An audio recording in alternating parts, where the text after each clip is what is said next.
please join me in welcoming Greg Davis, a Senior Product Marketing Manager at Intercom, who's going to talk to you about how to smartly poke bears with sticks. Greg?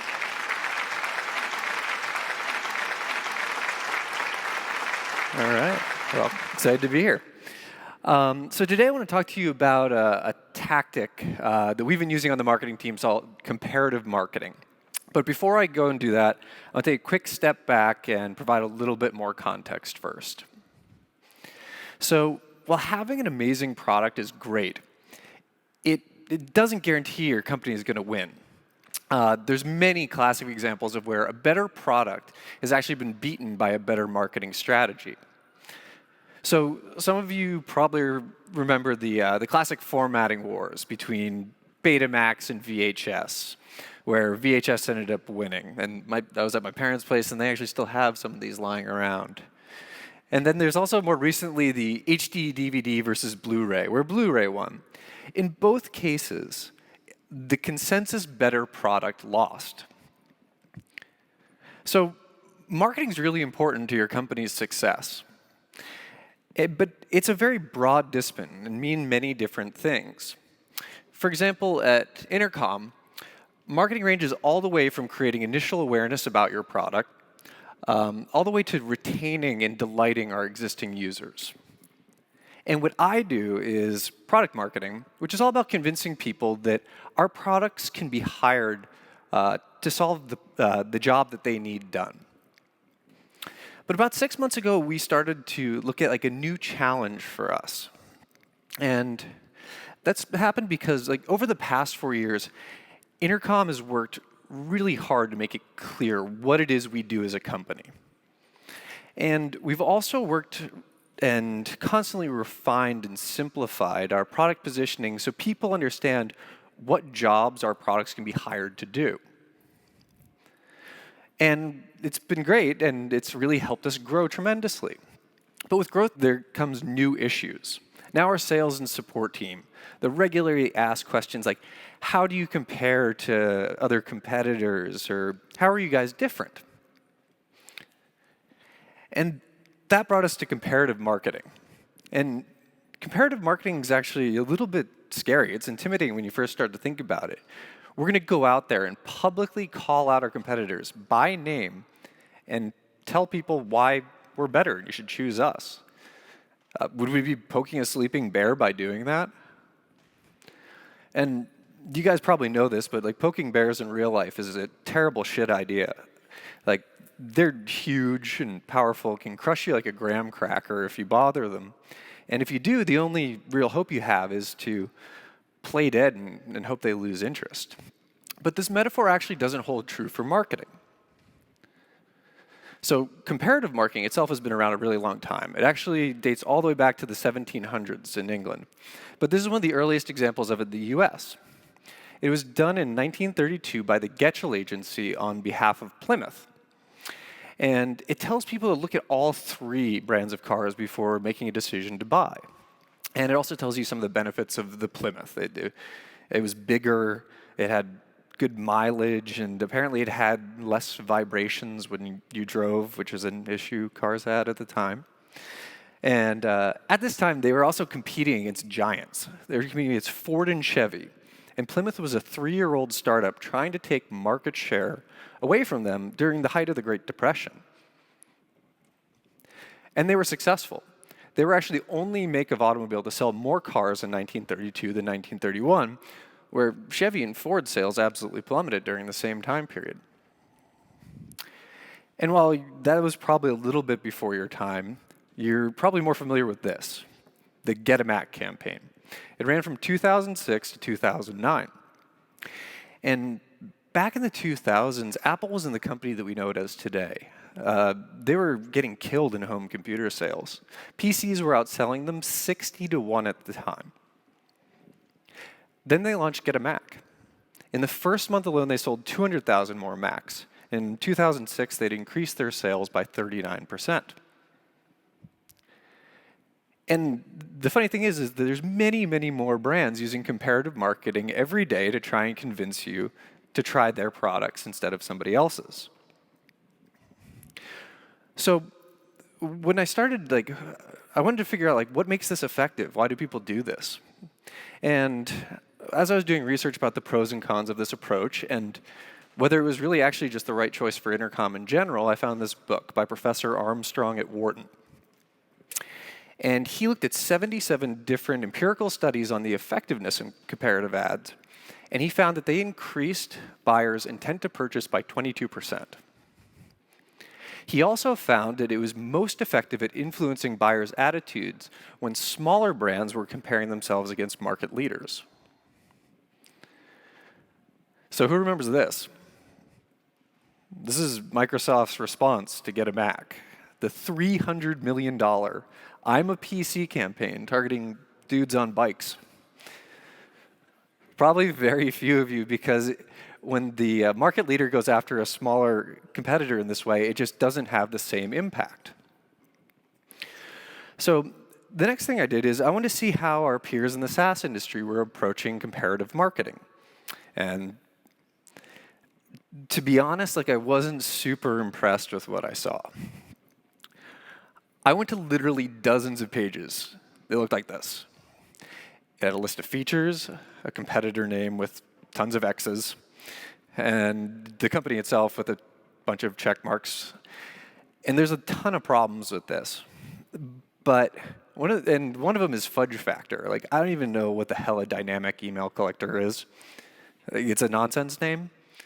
And a lot of times I'd even go to the competitor's site and like look, and they'd have an email collector, but for some reason it was like not dynamic enough, so they got a red X. The other major problem with this is that I feel nothing. Like, I can't say like, wow, that looks like a much better approach. Like, that looks like it would generate way more leads. That would look really cool on my website. I feel absolutely nothing. And feeling is a really essential part of buying. Research by CEB shows that features alone don't tell a differentiating enough story for people to actually purchase a product. And frankly, it's how they feel. It's that emotional connection they have, which is much more significant in terms of them making a purchasing decision. So if that's the wrong way to do it, how do you actually get people to switch and use your products? So one of the founders of the jobs to be done methodology, which we've relied on really heavily at Intercom, and it's been really helpful in our success, is the Rewired group. And they have identified 4 forces influencing a customer's decision to switch. So the ones on the top there, you're trying to amplify. They're working in your favor already. And the ones on the bottom are basically like old habits that you need to sort of, for lack of a better word, undermine to get people to see the value in your product. So let's take a quick look at a few examples of the way people do that. So the first thing you need to do is you need to highlight the limitations of their existing solution. And Campbell's does a really great job of this here. They point out the fact that Progresso uses MSG as an ingredient in their soup. And I don't know about you, but when presented with 2 very similar soup options, I'm going to probably pick the one that doesn't cause like health problems like headaches and potentially like infantile obesity. Like, I'll choose Campbell's. And then you need to show how well your product actually solves their problem. And Verizon does a great job with this. So if you're going to buy a cell phone and take a cell phone plan on, like, you would probably want to be able to talk to people wherever you go. So having like the most connectivity and coverage is really important. And just by looking at this simple map, I know that Verizon's the choice for me. The next thing you do is make sure that people know that switching is quick and easy. And T-Mobile does a great job here. If you just bring in your family's cell phones, they'll pay the switching costs. That easy. And then lastly, you need to remove their irrational attachment to their current situation. So Apple, once again, this campaign was fantastic for a number of reasons, but they do a great job of that by categorizing PC users, and I apologize if there are any of you out there, as complete and total idiots, total buffoons. And the desire to be smart and cool was an effective way of getting people to get rid of what was more familiar to them, which is a PC. So with all this information, we wanted to then figure out, like, how do we apply this to Intercom? And the first thing we need to do is just figure out, like, who's our bear? And for our support product, it's very clearly Zendesk. So we created ads for people that are searching to compare the two solutions together.